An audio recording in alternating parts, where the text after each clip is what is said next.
All right, here's what I got. I built me a pad for my new RV, and I'm gonna make me my own little septic system. I'm outside the city limits. There's no crazy permits or anything like that I have to get just to do what I'm doing.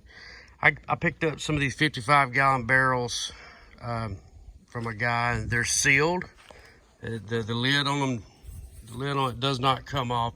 Now, it had a little bit of water in it. I'm thinking that's because for whatever reason they had some holes drilled like right there in the side. I'm gonna fill that in, though it wasn't much. I'm gonna seal off these two little caps that are on here. But I got some Schedule 40 3-inch PVC pipe. This is the one with the screw-in lid like you typically find at an RV park or whatever. And I put a piece of I just basically traced out my circle up here with that pipe and really shoved it down in there, and it made a pretty good seal. And I put just a slight piece of, I don't know if you can see it or not. Probably not. Just I came down about 3 inches with a beveled piece of 3-inch PVC pipe off of this screw lid.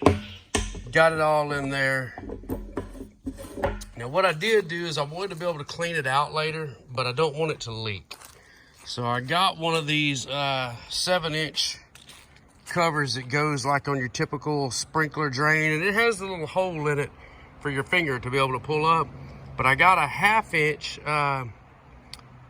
piece of PVC. That's actually electrical conduit PVC. I liked it because it was a little bit shorter than the plumbing PVC.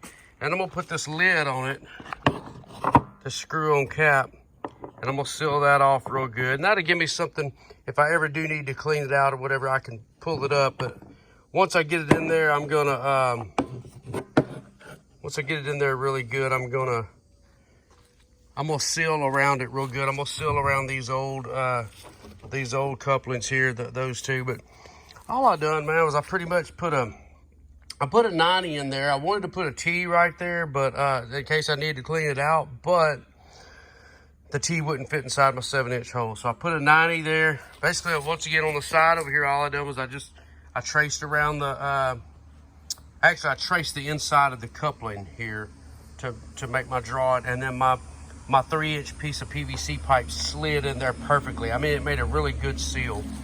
And measured out, halfway there where my pipe is. I measured out halfway there where my pipe's gonna go. And man, it really did real well. It made a good seal. I drilled a hole in the top of it just in case I ever have to clean it out. You can see I can stick my hand right in here. I can run a clothes hanger or whatever in there.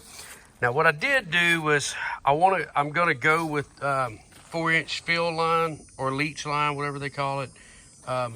I've done this in the past. I had an old single wide mobile home out on the property, and I ran 100 foot of fill line off of it, 4-inch, graveled it real good. I never had a problem with it, ever. So, but I didn't do it with a 55-gallon drum. I did it with a big 4x8 culvert. But this will be fine just for dumping my RV occasionally. We're not living out of the RV. We're just gonna dump it every now and then if we're on the road for a long period of time and come home. I just wanted a place to dump it. But this is basically what I have set up for my septic system. Like I said, this is a 4-inch right here coming down to a 3-inch. Probably should have went 4-inch the whole way, but it's good. It's gonna work. When I get my fill line on there and go out, of course you need a 1/4-inch drop for every foot, I believe. So, at least 1 inch a foot, at least. Mine will probably be a little bit more than that. But anyway, that's my little homemade septic tank. And like I said, this lid here is gonna go in there. And it'll all be sealed off. I'll be able to clean it out. If you like it, that's great. If not, build your own tank.